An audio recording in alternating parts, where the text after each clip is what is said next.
Thank you so much for that introduction. Listen, I'm excited to be here. Somebody told me we was building better educators over here. Somebody told me that's the purpose. Somebody told me we're empowering educators for success. So in case you haven't noticed, I'm already on fire. So let me tone it down a little bit. But listen, I'm gonna be talking to you today about leading with purpose over pointless excuses. Strong emphasis on leading, right? And the reason for that is because I didn't always know that I was a leader, right? Like all educators don't know the importance or the strength in that word leading, right?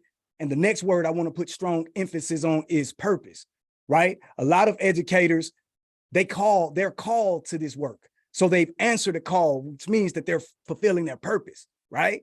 Now, see, I didn't always know that. And somebody on this call, somebody on this conference may not know that, right? See, I was the kid that was always getting in trouble in school, right? Yeah, I was the kid that I was the at-risk youth, right? I came from a lot of adverse childhood experiences, right? I grew up in poverty, I'm from the city of Atlanta, the inner city of Atlanta. See, I went to about 9 different schools by the time I was in 9th grade. So I suffered and I struggled with identity, right? I came from a broken home, a broken family, right? Again, I told you, I didn't know that I was a leader, right? I thought I was insignificant. I thought I was invaluable. Yeah. I was insecure. I was timid. I was passive, right? My biological father wasn't in my life as a child. So I tried to fit in with all the wrong crowds. I was trying to be like everybody and anybody because I didn't know who I was. But since we building better educators, I got to inform you that there was an educator. As a matter of fact, there were multiple educators that were placed in my life that helped me identify my purpose. See, I was making a lot of excuses. Well, because my dad wasn't there, that's an excuse. Oh, because I can't afford name brand clothes and my clothes came from the Payless store or the Walmart or the Kmart, that's an excuse. Oh, because I didn't have electricity, so I couldn't do my homework, that's an excuse. Because I had to boil water to take a bath so that I didn't have running water, I didn't have hot water, I had to boil the water, so that was an excuse. I had all these reasons on why I couldn't come to school and be my best self. I couldn't fulfill my purpose as a student. See, I was being a follower. But see, there's an educator, her name is Miss Ray, right? Picture this, I'm at home, somebody knocks at the door. I hear a voice. Hey, Miss Pope, how you doing? Miss Pope, that's my mom's name. Hey, Miss Pope, how you doing? Yeah, I'm Miss Ray. I'm the teacher up at Crim High School, Alonzo A. Crim High School in Atlanta. That's where I went, right? She says, I'm coming to you because I'm concerned. I have a deep concern about your son, Demont. Now I'm in my room, now I can hear. So now my ear's to the door. Cause see, my mama, she's 5'3", about this tall, and she don't play the radio. And that was back when, I was still getting pops and spankings and whoopings or whatever you want to call that. So I'm already nervous, right? I'm under pressure because I'm like, first of all, what this lady doing at my house, right? Second of all, I'm like, wait, do she get paid for that? Third of all, I'm like, how does she even know where I live at? But ultimately, I'm like, what's she about to say to my mama? Now, I don't know if you've ever experienced something like this as a kid, but as you can probably imagine, the first emotion that I'm dealing with right now is fear, because I'm afraid of my mama because she demanded respect like that. And then the second emotion was a little bit of confusion because, again, I didn't know why this lady was at my house. Now, I know I was at school doing things I shouldn't have been doing, but I didn't expect her to show up at my house, maybe a phone call. But then I realized we didn't have the phone because we were struggling financially. So maybe she showed up because she couldn't get my mom on the phone. But she said, Mrs. Pope, I'm concerned about your son. She says, Demont is a leader indeed, but yet he's at school acting as if he's a follower. Oh, now I'm confused again because first of all, nobody has ever called me a leader. Remember, I'm insignificant. Remember, I'm invaluable. Remember, I'm that student that's at risk. Remember, I'm dealing with all these adverse childhood experiences. Remember all the trauma that I'm dealing with. I'm growing up in drug and crime infested neighborhoods. I'm literally walking through the circle of drug dealers and gang members on my way to and from school. So I know she ain't talking about me calling me a leader. But what she was doing was speaking life. Even though I wasn't in the presence of the conversation, I was in earshot of the conversation. And she said, Demont is a leader, but he's acting like a follower. And then she went on to say, yeah, he's coming to school acting as if he don't have nobody at home that cares about him. Now I'm like, why you snitching on me? Like I was with you when you said I'm a leader, because ain't nobody ever called me that before. Look how I look. Look where I come from. Do you see this neighborhood you just pulled up at? And I hope you got something to protect yourself when you leave this neighborhood, because I don't know if you're going to get out of here all right. But she said that I was a pretending, acting, right? Pretending, acting. That means I was personifying something that wasn't true. I wasn't being my authentic self. She said he's acting like he don't have nobody at home that loves him. Now, at this time, I'm backing up from the door. I'm moving back. Why am I moving back? Because I'm expecting my mom to come around that corner in a violent way, in an angry way. But instead, the conversations continue. And I'll fast forward because what she said shocked me. She says, Miss Pope, I believe in your son. And she says, as an educator, it's my responsibility to ensure that your son graduates high school. But if he continues the way he's going right now, I'm afraid, Miss Pope, that your son may have to repeat the 10th grade again. Now you're talking about repeating the 10th grade. Now I already don't want to be in school. I'm already upset because you at my house. Now you're telling me I may have to repeat the 10th grade, which means that I may have to sit in your classroom again, which means that you might end up at my house again, which means things might go from bad to worse. But then she says, I'm committed. Somebody type committed in the chat right now. Somebody, just anybody, I don't care, just one somebody type committed. Because remember, we're talking about leading with purpose over pointless excuses. Now I put emphasis on leading, then I put emphasis on purpose. But I forgot to mention the emphasis on excuses. In case you haven't noticed, I was the kid making all the excuses. I had all the reasons in the world why I couldn't be successful. I had all the reasons in the world why I couldn't show up and be the best version of myself. I was class clowning, y'all. I was making people laugh so that they wouldn't laugh at me, so that they wouldn't notice the holes in the bottom of my shoes, so that they wouldn't notice that I'm in the last belt loop on my belt, but my pants are still falling down because they came from an older sibling. They was hand-me-downs. But I'm making all of these excuses, and here's a woman telling me that I got purpose. Here's a woman telling my mom that I'm a leader. Here's somebody in the living room at my house in this neighborhood that I'm ashamed of. She had the courage. And then she said she was committed. She said, as an educator, it's her responsibility, right? Responsibility. You already wrote committed. Now somebody, anybody, that one somebody, right? Responsibility. We're talking about leading, right? So as an educator, she said it was her responsibility to ensure my success. And then she also said that she was committed to going over and beyond, to do whatever within the scope of her power as an educator to make sure that I become successful. Wow. I never knew a love like that. I think there's a song that says that. I never knew a love like this before. Like, you ain't even related to me. I just met you during the school year. Like, I ain't even know you last year when I was a freshman. And you talking about you committed to me?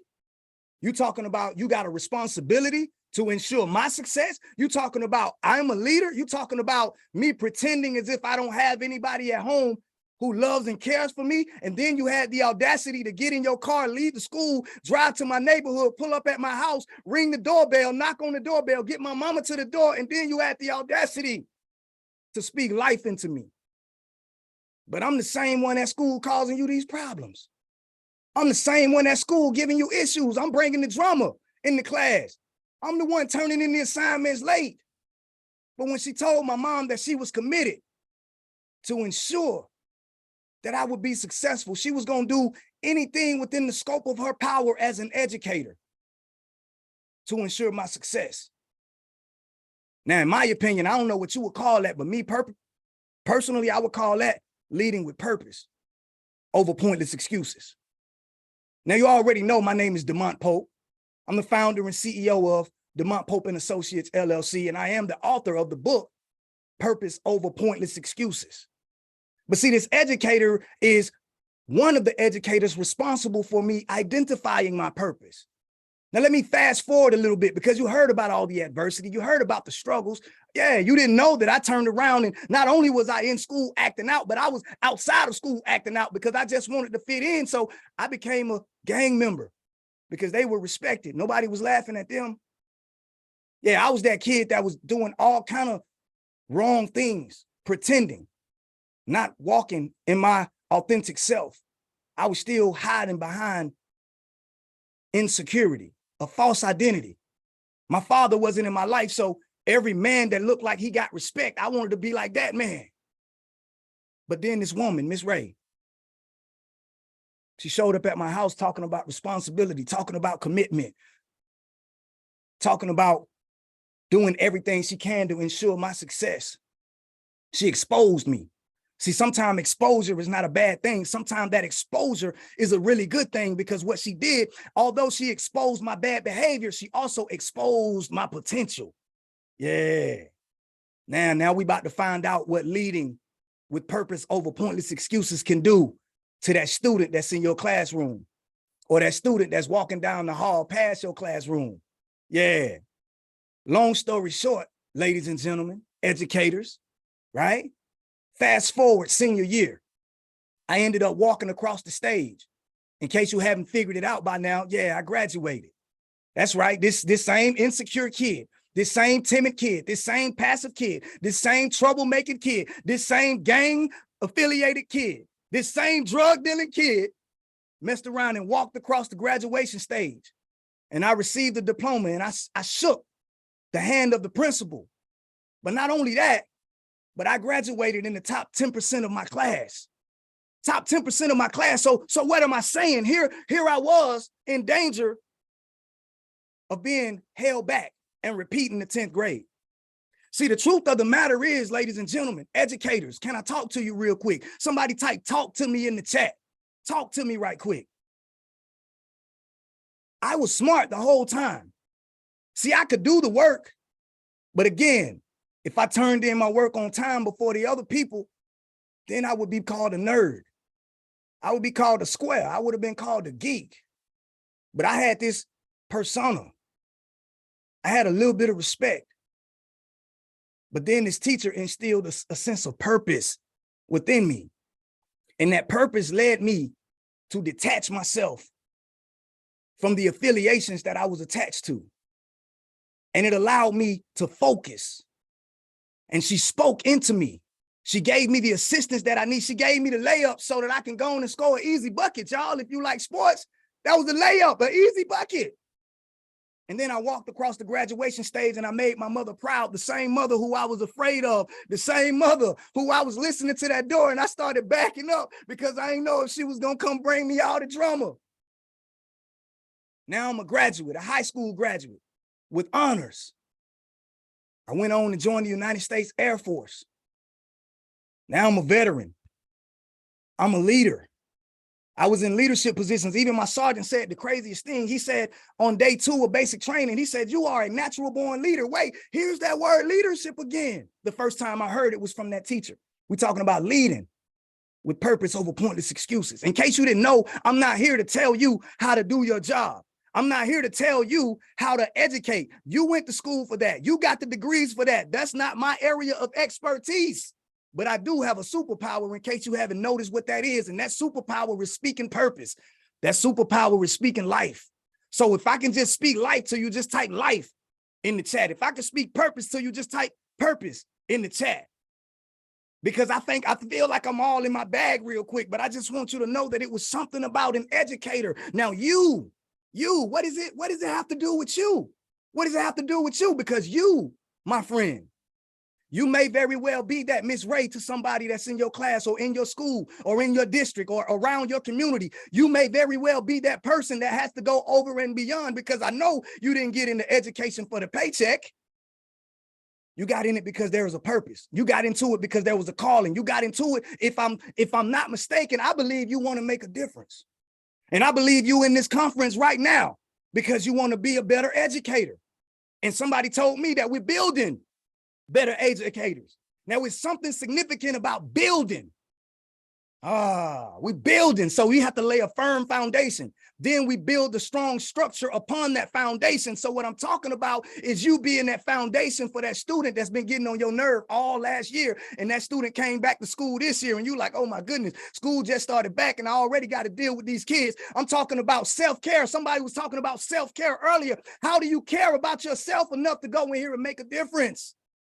First of all, I need you to remember your why. Say why, type why, W-H-Y, not the letter Y, the word why. It's a question, y'all. The reason. Why did you become an educator in the first place? Why did you step foot in the classroom? Why did you decide to go to school to get all the degrees and the certification? Why did you put up with the educators that educated you and then decided to become an educator too? Why? See, we got to remember why we got started in the first place, because the last gentleman was talking about burnout. And sometimes we be going so strong, we be going so hard, and then all of a sudden we feel tired, we feel fatigued, and we feel that thing called burnout. But I need you to love yourself. I need you to love yourself because you got a purpose. I need you to know that in my opinion, in my professional and personal opinion, you indeed are the superhero that don't wear the tights and the capes. You the superhero. You may not move as fast as a speeding bullet. You may not move as fast as an airplane or whatever, but you are a superhero because somebody on this conference, somebody listening to me right now, somebody looking at me right now, you may just be the only inspiration that that student gets this school year. So as you prepare to fire up this 2023 and 2024 school year, I need you to know that I'm depending on you. I need you to know that there's a little Demont Pope somewhere pretending to be something that he's not. There's a female somewhere pretending to be someone she's not. And you're going to be the one that have to bridge that gap. You're going to be the one that have to stand in the gap. You're going to have to be the one to meet them in the hallway and smile because it may be the only smile they get. You may be the only one can give them a handshake. That may be the only handshake they get. Most time when people smile at them, they probably feel like they laughing at them. But when you smile, it's going to be a genuine smile because it's going to be love in that smile. It's going to be purpose in that smile. Yeah, and I need you to understand. I got 4 things that I need you to do real quick. 4 things that I need you to do. The first one is simply identify and value your strengths. I'm going to say it again because somebody might be taking notes. Somebody may be taking notes, and I want you to get this. I want you to write this down. I need you to identify, right? That means locate them, right? Find out what it is that you're good at, your strengths. Like I told you, I can't teach you how to educate, right? That's not my strength, right? You got the degrees and the certifications for that. But what I can do, I'm going to do it to the best of my ability in case this may be my last time getting the opportunity to do it. I'm going to value my strength today. I'm going to value my craft because I remember why I wanted to speak to students and educators, because I almost didn't make it out of high school. And if it wasn't for that teacher, I probably would have continued going down the road of destruction and I may have been deceased by now. But what about that kid that you coming in contact with? Huh? You might be the lifesaver for that kid. You might be the life changer for that kid. You might be the one that takes that kid from the role of pretending into a role of purpose and identity. So I need you to identify your strengths. I'm gonna wipe this sweat right quick because my eye's burning. So I need you to identify and value your strengths, right? The next thing I need you to do, I need you to work on empowerment, right? Work on empowerment and unity among other educators. What does that mean? Work on empowerment. That means building bridges with other educators, right? Don't go to work and be like, look, I'm just here to do my job, right? I'm just here so I can go and get through the day. Like all of you guys are in the same space and there are more students than the educators on every campus, on any campus, in any given time of day. So there is strength in unity. So if you guys are a united front, educators abroad, not just in your school district, but other school districts. Why? Because you all are superheroes. I love superhero movies. I got 5 kids, right? Not 10, but 5 kids, right? Let me make sure I move this other hand and put 5 up. Don't go saying, Pope got 10 kids. No, I got 5, right? And we watch superhero movies. And one of our favorite movies to watch together is the Justice League. Now, the thing that I like the most about the Justice League is because all the superheroes are strong in their own right, right? You got the Justice League, and then on the other side, you got the Avengers. Yeah, the Justice League, then you got the Avengers. Let me get it, because some of y'all might be hating on the Justice League, right? So let me go and put the Avengers in there. But here's the thing, right? All of these are superheroes. They all save the world. They all have impeccable gifts. They all got talent. They all got strength. Remember, the first point was identify and value your strengths. All these superheroes have identified their strengths, right? But it's something significant about when they join forces together. When the Avengers join forces together, they can take on enemies from outer space that's stronger than them individually. When the Justice League team up and put their powers and their strength together, when there's unity among the educators, guess what? You can save the world. I'm gonna say it again. When there's unity among the educators, you can save the world. You can change that kid who is thinking about coming to school with a firearm because they're tired of getting picked on. You can change that kid that's talking about destroying the lives of others. Come on, y'all. We've seen it throughout the years. We've seen people show up in school and fire off gunshots at the school and leave people dead.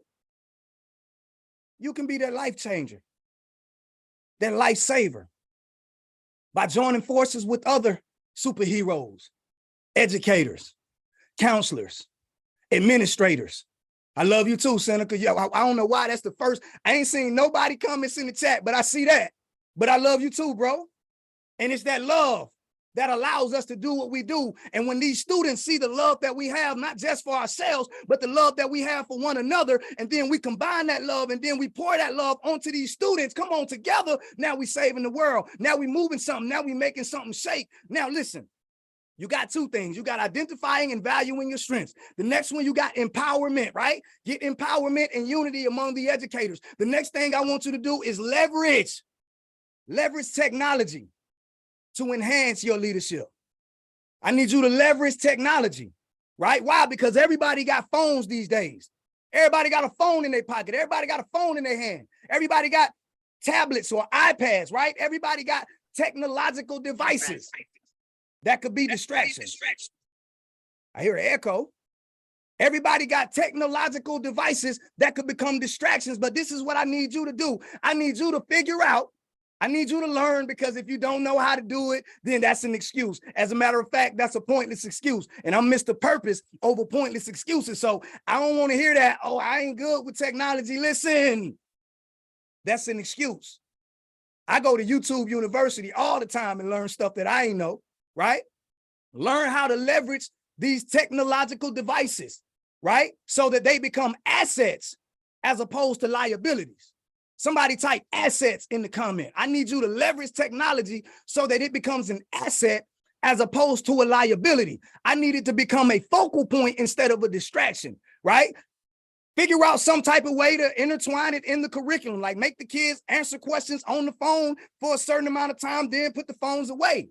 Yeah, you have to leverage technology, because we're talking about building better educators, right? We're talking about empowering educators for success. And I'm telling you specifically in this presentation about leading with purpose over pointless excuses.